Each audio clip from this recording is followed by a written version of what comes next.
ಓಂ ಶಂಕರಂ ಶಂಕರಾಚಾರ್ಯಂ ಕೇಶವಂ ಬಾದರಾಯಣಂ ಸೂತ್ರಭಾಷ್ಯಕೃತೌ ವಂದೇ ಭಗವಂತೌ ಪುನಃ ಪುನಃ ಭಗವಂತೌ ಪುನಃ ಪುನಃ ಶ್ರೀಮಚ್ಛಂಕರ ಭಗವತ್ಪಾದಾಚಾರ್ಯರ ಜಗದ್ಗುರು ಸಿದ್ಧಾರೂಢ ಮಹಾಸ್ವಾಮಿಗಳವರ ಜಗದ್ಗುರು ಭಾರತೀ ಅಪ್ಪಾಜಿಯವರ ಪವಿತ್ರ ಚರಣಾರವಿಂದಗಳಲ್ಲಿ ಅನಂತ ಕೋಟಿ ಶಿರಸಾಷ್ಟಾಂಗ ಪ್ರಣಾಮವನ್ನು ಸಲ್ಲಿಸುತ್ತೇನೆ.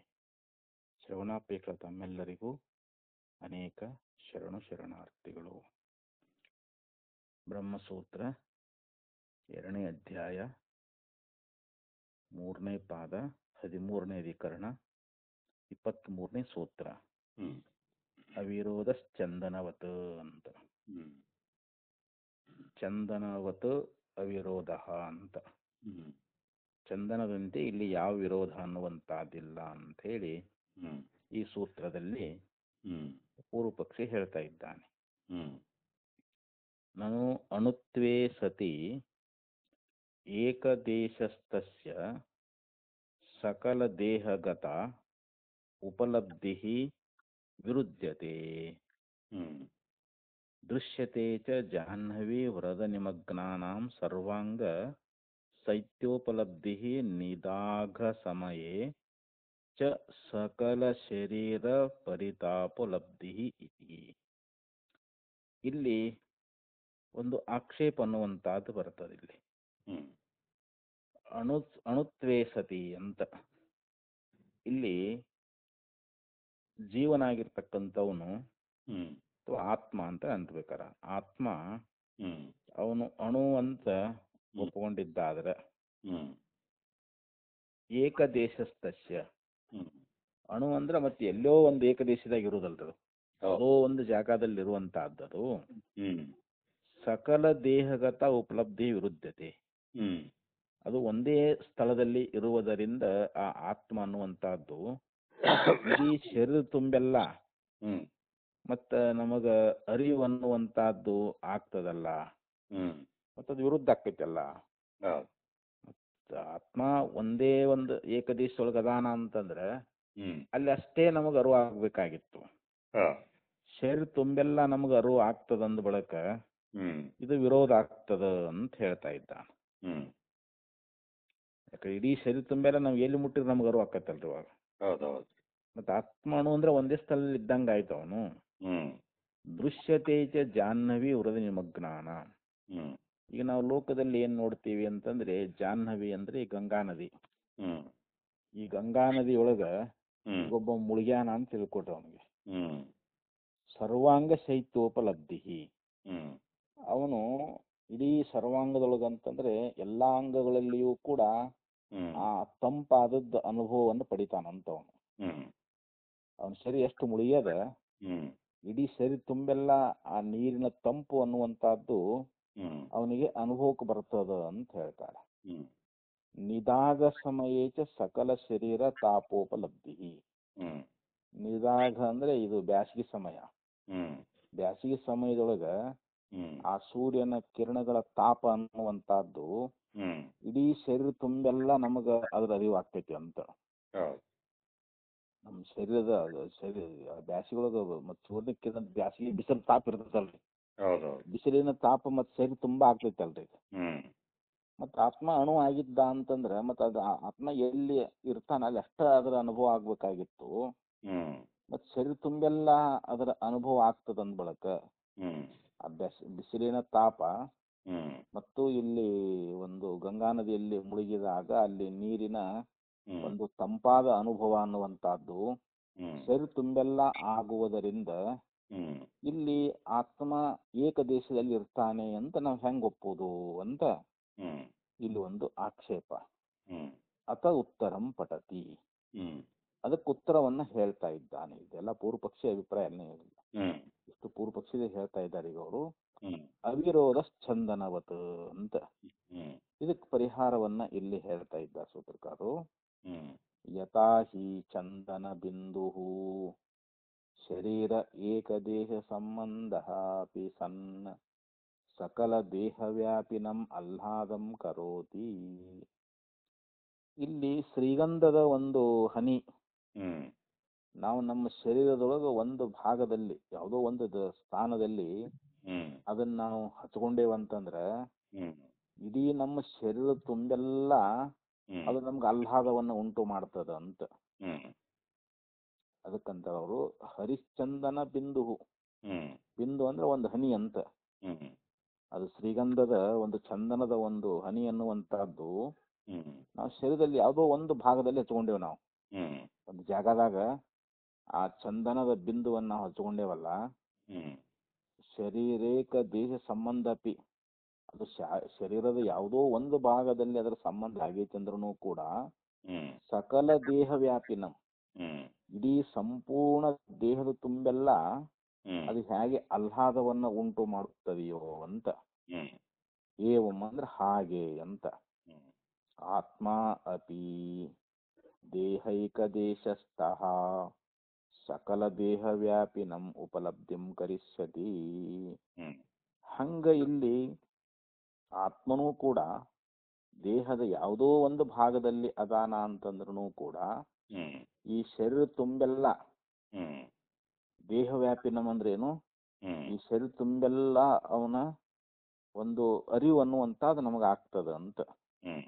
ನಮ್ಮ ಶರೀರ ತುಂಬೆಲ್ಲ ವ್ಯಾಪಿಸಿದಾನೆ ಅಂತ. ವ್ಯಾಪಿನಂ ಅಂದ್ರೆ ಏನು, ನಮ್ಮ ಶರೀರದ ದೇಹದ ಒಂದು ಸ್ಥಾನದಲ್ಲಿ ಆತ್ಮ ಅದಾನಂದ್ರೂ ಕೂಡ ಇಡೀ ದೇಹದ ತುಂಬೆಲ್ಲ ಅವನು ವ್ಯಾಪಿಸಿರ್ತಕ್ಕಂಥ ಅನುಭವ ಅನ್ನುವಂಥದ್ದು ನಮಗ ಉಂಟಾಗ್ತದ.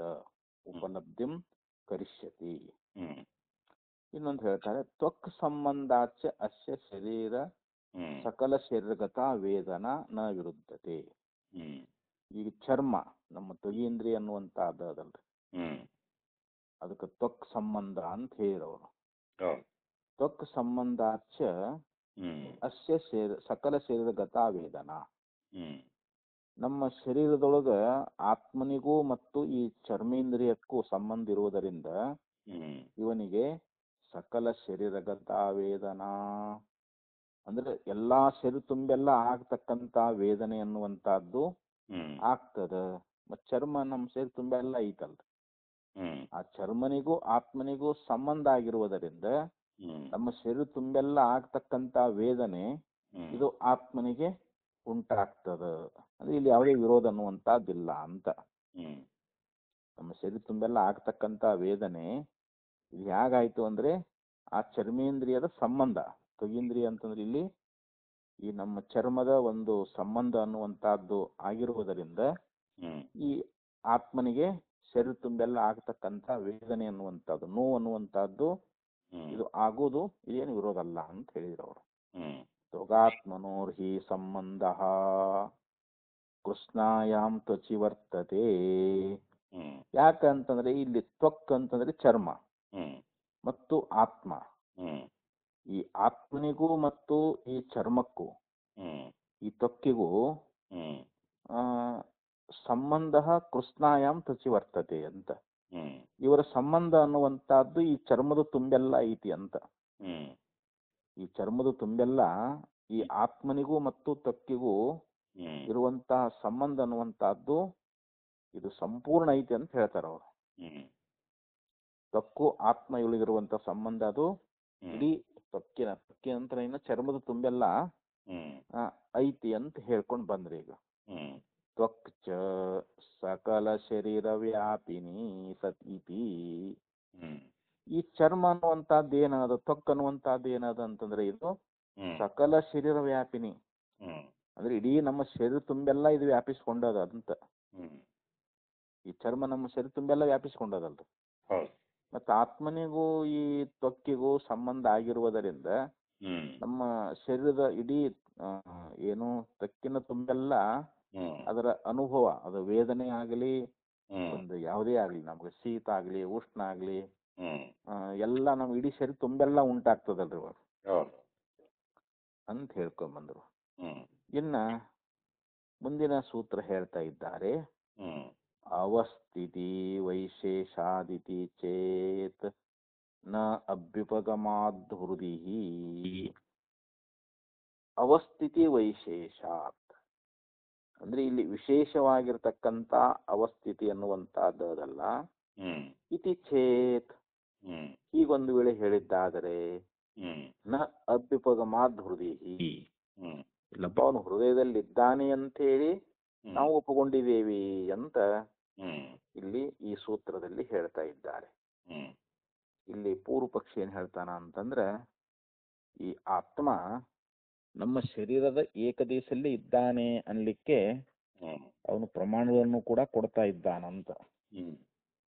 ಅದಕ್ಕ ಇಲ್ಲಿ ಪೂರ್ವ ಪಕ್ಷಿ ಹೇಳ್ತಾನೆ, ಯದುಕ್ತಂ ಅವಿರೋಧಶ್ಚಂದನವತ ಇತಿ.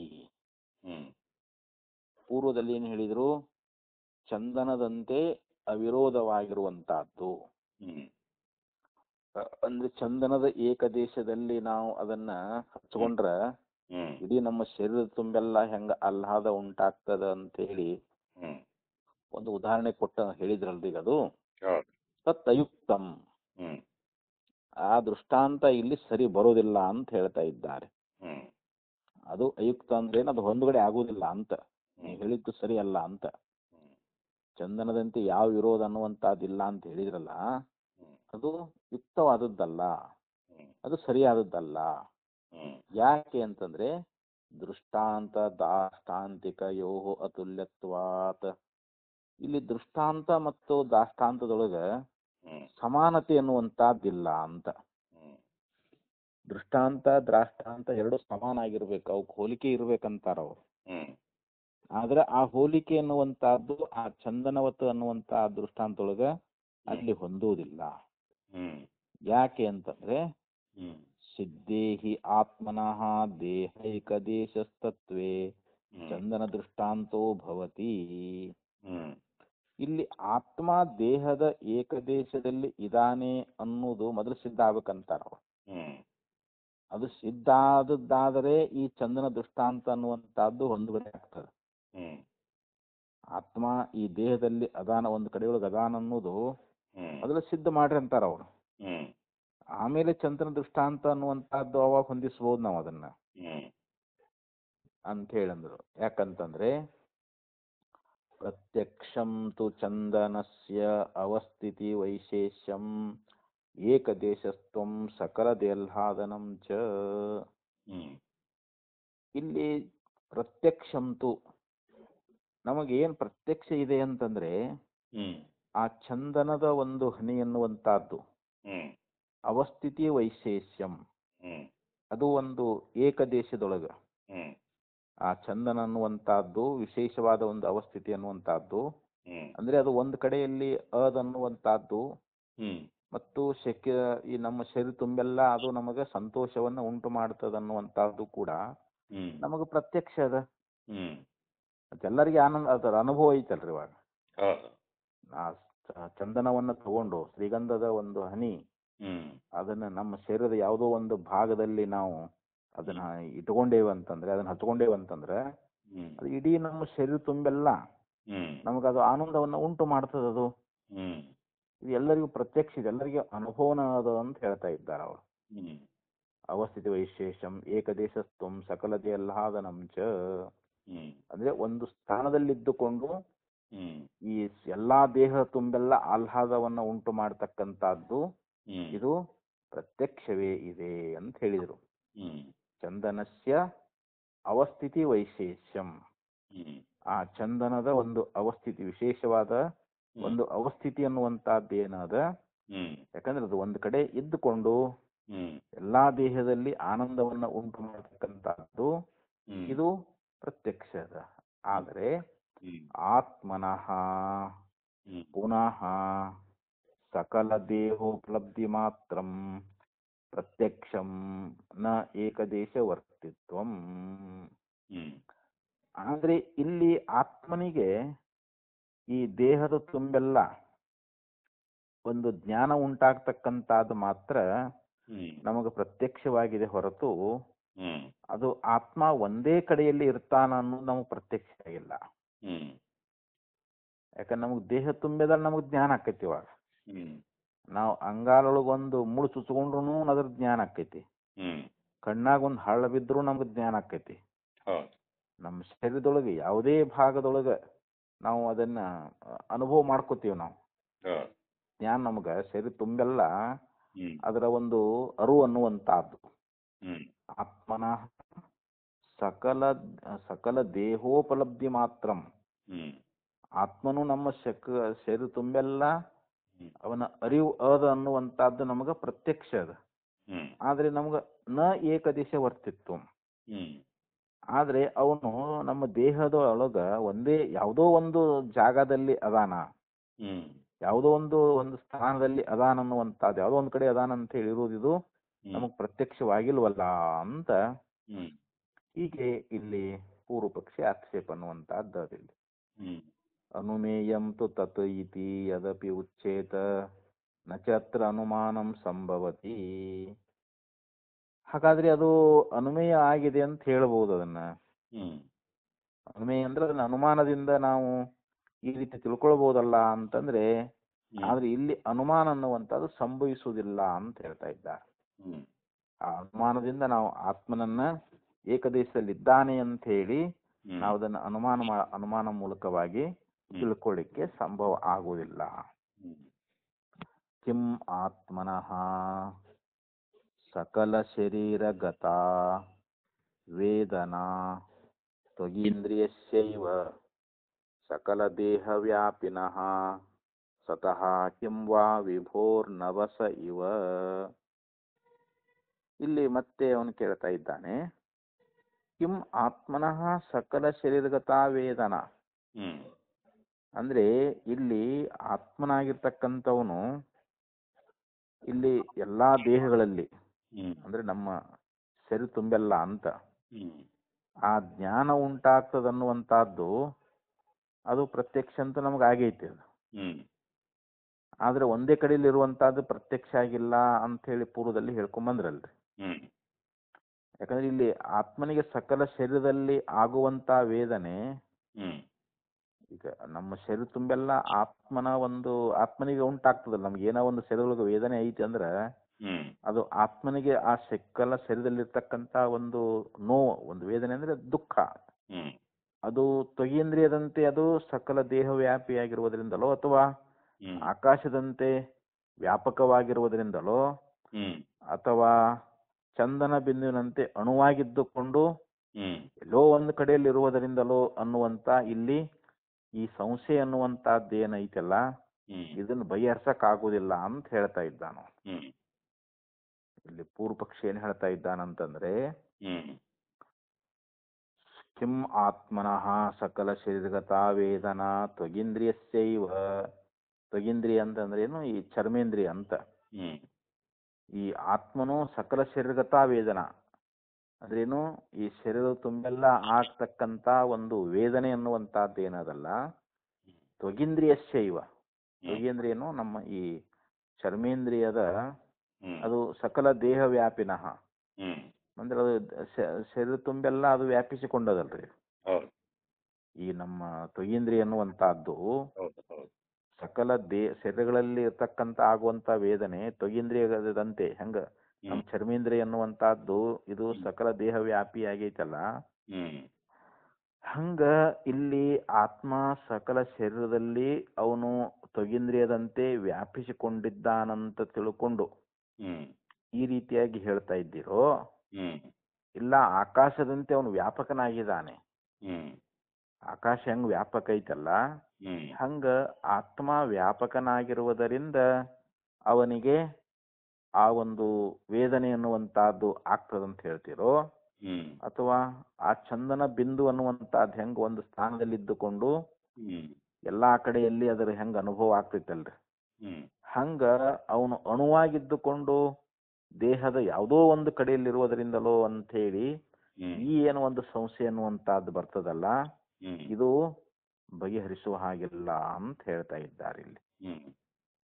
ಅಂದ್ರೆ ಇಲ್ಲಿ ವ್ಯಾಪಿ ಕಾರ್ಯವನ್ನ ಉಂಟು ಮಾಡೋದ್ರಿಂದ ಅದು ವ್ಯಾಪಿಯಾಗಿ ಇರ್ಬೇಕನ್ನುವಂತದ್ದು ಸಾಮಾನ್ಯ ನಿಯಮ. ವ್ಯಾಪಿ ಅಂದ್ರೆ ಏನು? ವ್ಯಾಪಕ.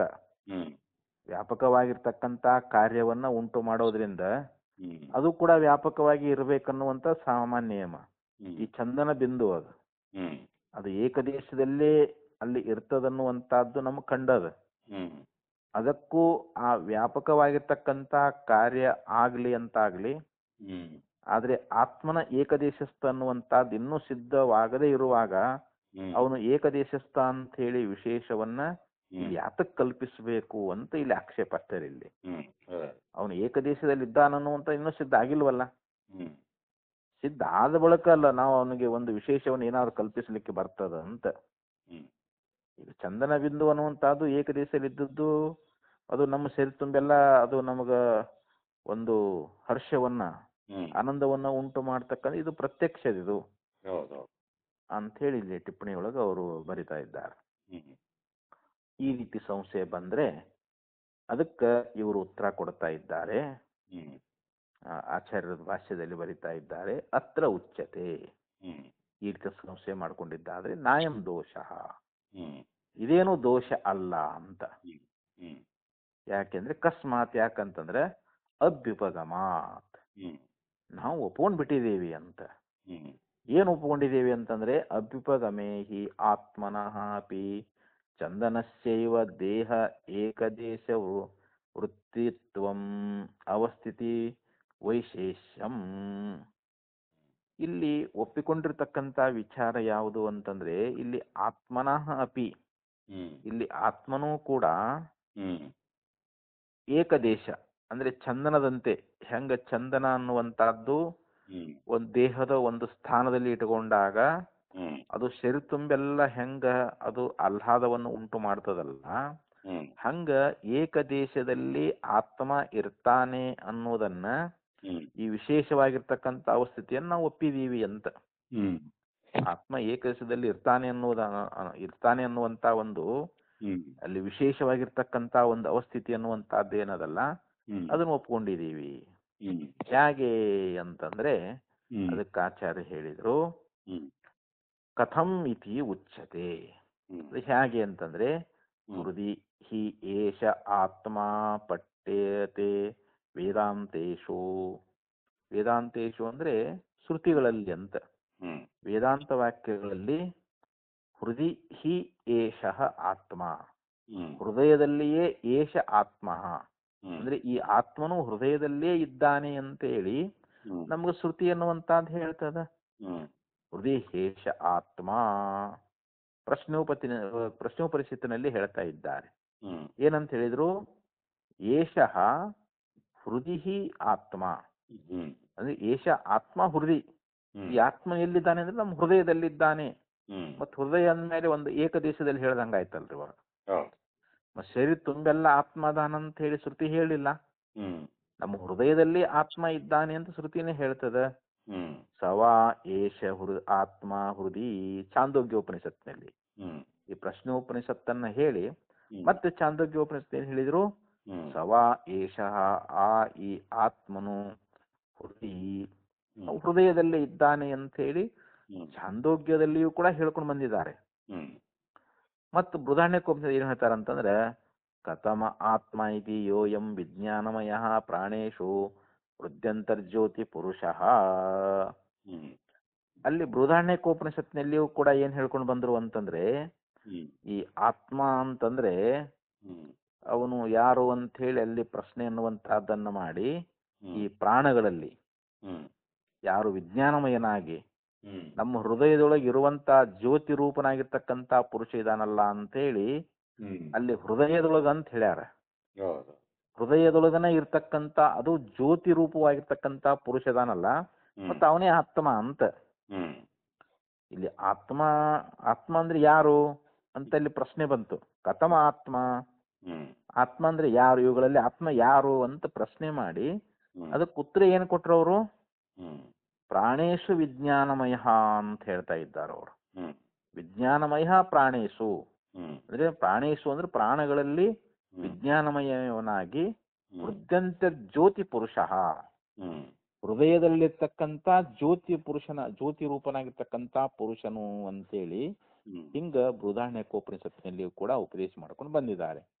ಇತ್ಯಾದ್ಯುಪದೇಶೇಭ್ಯ ಇವೇ ಮೊದಲಾಗಿರ್ತಕ್ಕಂಥ ಉಪದೇಶಗಳಿಂದ ನಮಗ ಅರ್ಥ ಆಗ್ತದ ಅಂತ. ತಸ್ಮಾತ್ ಅಂದ್ರೆ ಆದ್ದರಿಂದ ದೃಷ್ಟಾಂತ ದಾಷ್ಟಾಂತಿಕಯೋಹೋ ಅವೈಷಮ್ಯಾತ್, ಇಲ್ಲಿ ದೃಷ್ಟಾಂತಕ್ಕೂ ಮತ್ತು ದಾಷ್ಟಾಂತಕ್ಕೂ ಯಾವುದೇ ಒಂದು ವೈಷಮ್ಯ ಅನ್ನುವಂತಹದ್ದಿಲ್ಲ, ವಿರೋಧ ಅನ್ನುವಂತಹದ್ದಿಲ್ಲ. ಅದಕ್ಕೆ ಯುಕ್ತಮೇವೈತತ್ ಅವಿರೋಧ ಛಂದನವತ್, ಇಲ್ಲಿ ಅವಿರೋಧ ಛಂದನವತ್ ಅನ್ನುವಂತ ಒಂದು ಉದಾಹರಣೆ ಅನ್ನುವಂತ ಹೇಳಿದ್ದು ಅದು ಯೋಗ್ಯವೇ ಅದ ಅಂತ, ಅದು ಯುಕ್ತವೇ ಅದ ಅಂತ ಹೇಳ್ತಾ ಇದ್ದಾರೆ. ನಾವು ಸರಿಯಾಗಿ ಹೇಳಿದ್ದೇವೆ ಅಂತ, ಚಂದನದಂತೆ ಯಾವುದೇ ವಿರೋಧ ಅನ್ನುವಂತಹದ್ದಿಲ್ಲ ಅಂತ ನಾವು ಹಿಂದಿನ ಸೂತ್ರದಲ್ಲಿ ಹೇಳಿದೇವಲ್ಲ, ಅದು ಸರಿಯಾದದ್ದ ಹೇಳಿದೀವಿ. ಇಲ್ಲಿ ದೃಷ್ಟಾಂತ ಅಷ್ಟಾಂತಗಳಿಗೆ ಯಾವುದೇ ಒಂದು ಹೆಚ್ಚು ಕಡಿಮೆ ಇಲ್ಲ ಅಂತ, ಅಲ್ಲಿ ಯಾವುದೇ ವಿರೋಧವೇ ಇಲ್ಲ ಅಂತ ಹೇಳಿ ಹೇಳ್ಕೊಂಡು ಬಂದ್ರು. ಇನ್ನ ಮುಂದೆ ಗುಣದ್ವಾಲೋಕವತ್ ಅಂತ ಹೇಳಿ ಇದು 25ನೇ ಸೂತ್ರ.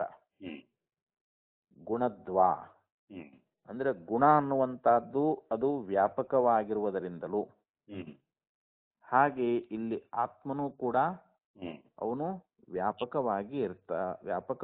ವ್ಯಾಪಕವಾದಂತ ಜ್ಞಾನ ಆಗಬಹುದು ಅಂತ. ಇಲ್ಲಿ ಗುಣ ವ್ಯಾಪಕ, ಯಾಕಂದ್ರೆ ಜ್ಞಾನ ಗುಣ ಅಂತ ಹೇಳ್ತಾರ ಅವರು. ಪೂರ್ವ ಪಕ್ಷ ಈ ಆತ್ಮನ ಚೈತನ್ಯ ಗುಣ ಅನ್ನುವಂತಹದ್ದು ಕೂಡ ಇಲ್ಲಿ ದೇಹ ವ್ಯಾಪಕವಾಗಿದೆ ಅಂತ. ಚೈತನ್ಯ ಅನ್ನುವಂಥದ್ದು ಗುಣ ಅಂತ ಹೇಳ್ಕೊಂಡು ಬಂದ್ರದು. ಆತ್ಮನ ಚೈತನ್ಯ ಗುಣ ಅನ್ನುವಂಥದ್ದು ದೇಹ ತುಂಬಾ ವ್ಯಾಪಿಸಿದೆ ಅಂತ ಇಲ್ಲಿ ಸೂತ್ರದಲ್ಲಿ ಹೇಳಿ ಅದನ್ನ ಭಾಷ್ಯದಲ್ಲಿ ಅದನ್ನ ವಿವರಣೆ ಕೊಡ್ತಾರೆ. ಇಲ್ಲಿ ಚೈತನ್ಯ ಗುಣರ್ವ್ಯಾಪ್ತೇರ್ವಾ ಅಣೋರಪಿ ಸತಃ ಜೀವಸ್ಯ ಸಕಲ ದೇಹವ್ಯಾಪಿ ಕಾರ್ಯಂ ನ ವಿರುದ್ಧತೆ. ಚೈತನ್ಯ ಗುಣ ವ್ಯಾಪ್ತೇ, ಇಲ್ಲಿ ಜೀವ ಒಂದು ವೇಳೆ ಅಣು ಅದಾನಂದ್ರೂ ಕೂಡ ಅಣೋರಪಿ ಸತಃ ಜೀವಸ್ಯ ಅಂತ, ಜೀವ ಅಣುವಾಗಿದ್ದರೂ ಕೂಡ ಇಲ್ಲಿ ಚೈತನ್ಯ ಗುಣರ್ವ್ಯಾಪ್ತೇ, ಆ ಜೀವನಲ್ಲಿರ್ತಕ್ಕಂಥ ಯಾವ ಒಂದು ಚೈತನ್ಯ ಗುಣದ ಒಂದು ವ್ಯಾಪ್ತಿಯಿಂದ ಆ ಜೀವನಿಗೆ ಸಕಲ ದೇಹವ್ಯಾಪಿ ಕಾರ್ಯಂನ ವಿರುದ್ಧತೆ, ಅಂದ್ರೆ ಜೀವ ಅಣು ಆಗಿದ್ರೂ ಕೂಡ ಅವನಲ್ಲಿರ್ತಕ್ಕಂಥ ಆ ಚೈತನ್ಯ ಗುಣದ ವ್ಯಾಪ್ತಿಯಿಂದ ಅವನಿಗೆ ಈ ಶರೀರದ ತುಂಬೆಲ್ಲ ಆ ಸಕಲ ದೇಹವನ್ನ ಅವನು ವ್ಯಾಪಿಸಿಕೊಂಡಿರ್ತಕ್ಕಂಥ ಒಂದು ಕಾರ್ಯ ಅನ್ನುವಂಥದ್ದು ಆಗಬಹುದು, ಇದೇನು ವಿರೋಧ ಅಲ್ಲ ಅಂತ ಇಲ್ಲಿ ಪೂರ್ವ ಪಕ್ಷಿಯ ಒಂದು ಅಭಿಪ್ರಾಯ. ಹೇಗೆ ಅಂತಂದ್ರೆ ಯಥಾ ಲೋಕೆ ಮಣಿ ಪ್ರದೀಪ ಪ್ರಭೃತೀನಾಂ ಅಪವರೈಕ ದೇಶವರ್ತೀನಾಮಪಿ ಪ್ರಭಾ ಅಪವರ ವ್ಯಾಪಿನಿ ಸತಿ ಕೃಷ್ಣೇ ಅಪವರಕೆ ಕಾರ್ಯಂ ಕರೋತಿ ತದ್ವತ್. ಯಥಾ ಲೋಕೆ ಅಂದ್ರೆ ಹೇಗೆ ಲೋಕದಲ್ಲಿ ಅಂತ, ಮಣಿ ಪ್ರದೀಪ ಪ್ರಭೃತೀನಾಂ, ಈಗ ನಾವು ಒಂದು ಮನೆಯೊಳಗ ಒಂದು ರತ್ನ ಅನ್ನುವಂತಹದ್ದು, ಮಣಿ ಅಂದ್ರೆ ಒಂದು ರತ್ನ ಇದೆ ಅಂತ ತಿಳ್ಕೊಡ್ರಿ. ಪ್ರದೀಪ ಅಂತಂದ್ರೆ ಒಂದು ದೀಪವನ್ನ ಹಚ್ಚಿಟ್ಟೀವಿ ಅಂತ ತಿಳ್ಕೊಡ್ರಿ, ಚೆನ್ನಾಗಿ ಉರಿತಾ ಇದೆ ಒಂದು ದೀಪ ಅನ್ನುವಂತಹದ್ದು. ಪ್ರಭೃತೀನಾಂ ಅಂತಂದ್ರೆ ಮೊದಲಾದವುಗಳು ಅಂತ. ಅಪವರ ಕೈಕ ದೇಶವರ್ತಿನಾಮಪಿ ಅಂದ್ರೆ ಮನೆಯೊಳಗ ಒಂದು ಕೋಣೆಯೊಳಗ ಒಂದು ಭಾಗದಲ್ಲಿ ಅದನ್ನ ನಾವು ಇಟ್ಟಿರ್ತೀವಿ, ಆದ್ರೆ ಅವುಗಳ ಪ್ರಭೆ ಅನ್ನುವಂತಹದ್ದು ಇಡೀ ಕೋಣೆ ತುಂಬಾ ಹೆಂಗ್ ವ್ಯಾಪಿಸ್ಕೊಂಡಿರ್ತದಲ್ರದು. ನಾವು ಇಡೀ ಮನಿ ತುಂಬಾ ದೀಪ ಇಟ್ಟಿರಂಗಿಲ್ಲ. ನಾವು ದೀಪ ಇಡುದಾಗ್ಲಿ ಒಂದು ಮಣಿ, ಅದು ಮಣಿ ಅದು ಪ್ರಕಾಶ ರೂಪವಾಗಿರ್ತಕ್ಕಂಥ ಮಣಿ, ಅದು ಆ ರತ್ನ ಅನ್ನುವಂಥದ್ದು. ರತ್ನ ಅಂದ್ರೆ ಯಾವಾಗಲೂ ಬಹಳ ಹೊಳಿತಿರ್ತದ, ಪ್ರಕಾಶ ರೂಪವಾಗಿರ್ತದೆ. ಆ ರತ್ನವನ್ನ ಕೋಣೆಯೊಳಗ ಯಾವುದೋ ಒಂದು ಮೂಲೆಯೊಳಗೆ ಇಟ್ಟಿರ್ತೇವೆ, ಅದನ್ನ ಎಲ್ಲೋ ಒಂದ್ ಜಾಗದಾಗ. ಅದ್ರ ಪ್ರಕಾಶ ಏನಾಗ್ತದ ಅಂತಂದ್ರೆ ಆ ಕೋಣೆ ತುಂಬೆಲ್ಲ ಹರಡ್ತದಲ್ರದ. ಅದರ ಪ್ರಭೆ ಅನ್ನುವಂತಹದ್ದು, ಅದರ ಪ್ರಭೆ ಅಂತಂದ್ರೆ ಏನು, ಅದರ ಪ್ರಕಾಶ ಅನ್ನುವಂತಹದ್ದು ಆ ಕೋಣೆ ತುಂಬೆಲ್ಲ ಹೆಂಗ ವ್ಯಾಪಿಸಿಕೊಂಡಿರ್ತದಲ್ಲ, ಅಂದ್ರೆ ಆ ಕೋಣೆಯಲ್ಲಿ ಅದರ ಕಾರ್ಯ ಅನ್ನುವಂತಹದ್ದನ್ನು ಹೆಂಗ ಮಾಡುತ್ತದೋ ಅದರಂತೆ ಅಂತ ಇಲ್ಲಿ ದೃಷ್ಟಾಂತ. ಯಥಾ ಲೋಕೆ ಮಣಿ ಪ್ರದೀಪ ಪ್ರವೃತ್ತಿ ನಾಂ, ಮಣಿ ಅಂದ್ರೆ ರತ್ನ, ಇಲ್ಲಿ ರತ್ನ ಮತ್ತು ಪ್ರದೀಪ ಅಂದ್ರೆ ಒಂದು ಯಾವ ದೀಪ ಚೆನ್ನಾಗಿ ಬೆಳಗ್ತಕ್ಕಂಥ ದೀಪ ಮೊದಲಾದವುಗಳು ಅಪವರ ಕೈಕ ದೇಶವರ್ತಿನಾಮಪಿ ಅಂದ್ರೆ ಆ ಕೋಣೆಯ ಯಾವುದೋ ಒಂದು ಏಕದೇಶದಲ್ಲಿ ಅದು ಇದ್ರೂ ಕೂಡ ಪ್ರಭಾ ಅಂದ್ರೆ ಅದರ ಪ್ರಭೆ ಅನ್ನುವಂತಹದ್ದು, ಅದರ ಕಿರಣಗಳು, ಅದರ ಬೆಳಕನ್ನುವಂತಹದ್ದು ಅಪವರಕ ವ್ಯಾಪಿನಿ ಸತಿ ಅಂದ್ರೆ ಆ ಕೋಣೆ ತುಂಬಾ ಎಲ್ಲ ಹೆಂಗ ವ್ಯಾಪಿಸಿಕೊಂಡಿರ್ತದೋ ಅಂತ. ಕೃಷ್ಣೆ ಅಪರವಣಕ್ಕೆ ಕಾರ್ಯಂ ಕರೋತಿ ಅದು ಆ ಕೋಣೆಯನ್ನು ವ್ಯಾಪಿಸಿಕೊಂಡು ಇಡೀ ಕೋಣೆ ತುಂಬಾ ಹೆಂಗ ತನ್ನ ಕಾರ್ಯವನ್ನು ಮಾಡ್ತದೋ, ಅಂದ್ರೆ ಪ್ರಕಾಶ ಮಾಡುವಂತ ಕೆಲಸ ಅದು ಹೆಂಗ ಒಂದು ರತ್ನ ಆಗ್ಲಿ ಅಥವಾ ಒಂದು ದೀಪ ಆಗ್ಲಿ ಯಾವ ಪ್ರಕಾರವಾಗಿ ಮಾಡ್ತದೋ ಅದರಂತೆ ಅಂತ ಇಲ್ಲಿ ತದ್ವತ್ ಅಂತ ಹೇಳ್ತಾ ಇದ್ದಾರೆ. ಸ್ಯಾತ್ ಕದಾಚಿತ್ ಚಂದನಸ್ಯ ಸಾವಯವತ್ವಾತ್ ಸೂಕ್ಷ್ಮ ಅವಯವ ವಿಸರ್ಪಣೇನಾಪಿ ಸಕಲ ದೇಹೇ ಆಹ್ಲಾದಯಿತೃತ್ವಂ ನತು ಅಣೋಃ ಜೀವಸ್ಯ ಅವಯವಾ ಸಂತಿ. ಇಲ್ಲಿ ಇನ್ನೂ ಒಂದು ರೀತಿ ಹೇಳ್ತಾರೆ ಅವರು. ಸ್ಯಾತ್ ಒಂದು ಒಂದು ಒಮ್ಮೆ ಹಿಂಗನೂ ಆಗ್ಬೋದು. ಹೇಗೆ ಅಂತಂದ್ರೆ ಕದಾಚಿತ್ ಚಂದನಸ್ಯ ಸಾವಯವತ್ವಾತ್, ಈ ಚಂದನ ಅನ್ನುವಂಥದ್ದು ಸಾವಯವ ಅದು ಅವಯವಗಳಿಂದ ಕೂಡಿಕೊಂಡದ ಅಂತ ಚಂದನ ಅನ್ನುವಂತಹದ್ದು. ಅದು ಸಾವಯವವಾಗಿರುವುದರಿಂದ ಸೂಕ್ಷ್ಮ ಅವಯವ, ಆ ಚಂದನದ ಒಂದು ಸೂಕ್ಷ್ಮ ಅವಯವಗಳು ಏನಾಗ್ತಾವು, ಅವು ವಿಪಸರ್ಪಣೇನಾಪಿ, ವಿಪಸರ್ಪಣ ಅಂದ್ರೆ ಅವು ಹರಡ್ತಾವಂತ, ಅವು ಹರಡಿಕೊಳ್ತಾವು. ಚಂದನದ ಸೂಕ್ಷ್ಮ ಅವಯವಗಳು ಅವು ಹರಡಿಕೊಳ್ಳುವುದರಿಂದ ಸಕಲ ದೇಹ ಆಹ್ಲಾದ ಇತೃತ್ವಂ ಅಂದ್ರೆ ಆ ಶರೀರ ತುಂಬೆಲ್ಲ ಅದು ಹೆಂಗ ನಮಗ ಆನಂದವನ್ನ ಉಂಟು ಮಾಡ್ತದಲ್ರಿ. ಯಾವುದು ಚಂದನದ ಒಂದು ಚಂದನ ಸಾವಯವದ ಅದರ ಅವಯವಗಳು ಕೂಡ ಏನಾಗ್ತಾವ ಹರಡುವುದರಿಂದ ಈ ದೇಹ ತುಂಬೆಲ್ಲ ಹೆಂಗ ನಮಗ ಸಂತೋಷವನ್ನ ಆನಂದವನ್ನ ಉಂಟು ಮಾಡ್ತಾ ಇದ್ದಾವೆಯೋ ನತು ಅಣೋಃ ಜೀವಸ್ಯ. ಆದ್ರೆ ಇಲ್ಲಿ ಈ ಅಣು ಯಾವ್ದು ಜೀವ ಏನದಾನ ಅಂತಂದ್ರೆ ಇವನು ಅಣುವಾಗಿದ್ದಾನ, ಅಣುಸ್ವರೂಪದಾನ ಅಂತ. ಮತ್ತ ಇವನಿಗೆ ಯಾವುದೇ ಒಂದು ಅವಯವಗಳಿಲ್ಲ. ಅವಯವಾಹ ಸಂತಿ ಯೈರಯಂ ಸಕಲ ದೇಹಂ ವಿಪ್ರಸರ್ಪೇತ್ ಇತ್ಯಾಶಂಕ್ಯ. ಇಲ್ಲಿ ಒಂದೇನು ಆಕ್ಷೇಪ ಮಾಡಿದ್ರು ಅಂತಂದ್ರೆ ಚಂದನ ಸಾವಯವ ಅದರ ಅವಯವಗಳು ಹರಡ್ತಾವು, ಶರೀರ ತುಂಬೆಲ್ಲ ಆನಂದಗೊಳಿಸ್ತದ ಅನ್ನುವಂತ ಕಾರ್ಯ ಆಗ್ತದ ಅನ್ನೋದನ್ನ ಇದನ್ನ ನಾವು ಹೇಳ್ಬೋದು, ಇದನ್ನ ಒಪ್ಕೋಬಹುದು. ಆದ್ರೆ ಆತ್ಮ ಅಣು ಅದಾನ ಮತ್ತ ಅವನಿಗೆ ಯಾವ ಅವಯವಗಳು ಇಲ್ಲಲ್ಲ, ಮತ್ತ ಅವನಿಂದ ಅವುಗಳಿಂದ ಇವನು ಸಕಲ ದೇಹದಲ್ಲಿ ಹರಡಿಕೊಳ್ಳಬಹುದಾಗಿತ್ತು.